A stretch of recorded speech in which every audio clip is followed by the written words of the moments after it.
Oxford is a vibrant and bustling town with a pedestrian-like nature and stunning architecture. The townscape of a place creates a sense of place, as explained by Gordon Cullen in his book A Precise Townscape. This method will be used to evaluate Oxford as a townscape. The journey begins on Broad Street before heading along George Street and then onto New Inn Hall Street. We then follow St Eves Street onto Pembroke Street and Blue Boar Street before arriving onto the High. From the High Street we move on to Cat Street, around Radcliffe Square and onto Turl Street before arriving back onto the High to face Carfax Tower.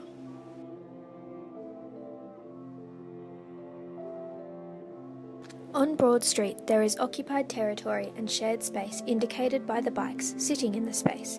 The buildings behind this have a sense of intricacy that deflects us towards George Street. The George Street intersection, we are confronted with a prominent foreground, midground and background that creates a strong deflection further down the street.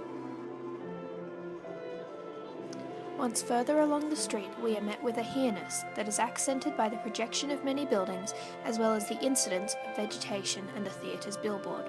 This causes a deflection down the street towards the there-ness felt at the end. Pulled along to New Inn Hall Street, we are faced with the occupied territory of the church protruding onto the street's shared space, and the vegetation throughout the view as incidents. The intricacy of the building types and the open vista of the space bring us further down the street. Now in the foreground we see openness and shared occupied territory indicated by the pylons. The view has become a closed vista, and the building types are composite, in the closer being simple and the further being more intricate. At the end of New Inn Hall Street there is a here-ness in the foreground space that is shared occupied territory indicated by the people using the space. Vegetation is an incident to the view of there-ness, and the material use of the space is retail. This space reminds me somewhat of my home Brisbane, Australia. The Queen Street shopping promenade has a centre square that is shared occupied space with vegetation and built form that act as incidences to the space, and its main form being retail. The spaces are years apart of when they were built and on opposite sides of the world, but both hold a shared character.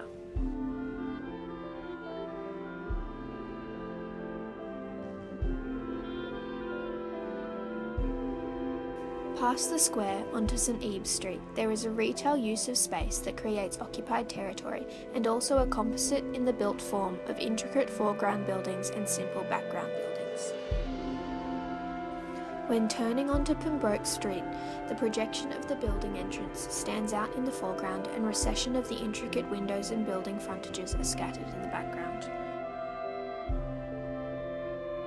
On Blue Boar Street, the fluctuation of street size causes a narrowing.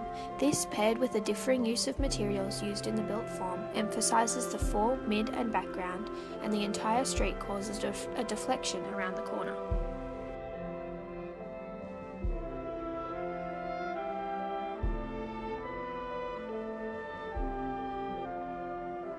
On the High Street we are faced with here-ness that is emphasised by the projection of the buildings on the left and the intricacy of the buildings across the road. This creates a deflection along the street to the framed vista of there-ness that is highlighted by the incident of the tree. Once on Cat Street there is a prominent here-ness that causes deflection towards the there-ness that leads us into Radcliffe Square.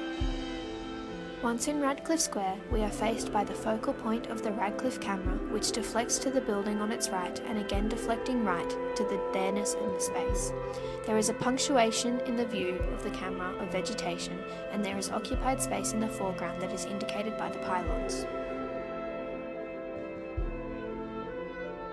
Now on Turl Street we are faced again with composite simple on the left and intricate on the right building types, which frame the focal point tower in the middle, which creates a closed view.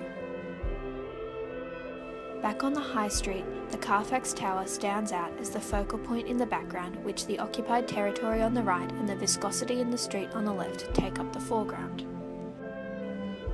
Oxford is a beautiful city rich in culture and history, and its streetscape amplifies this.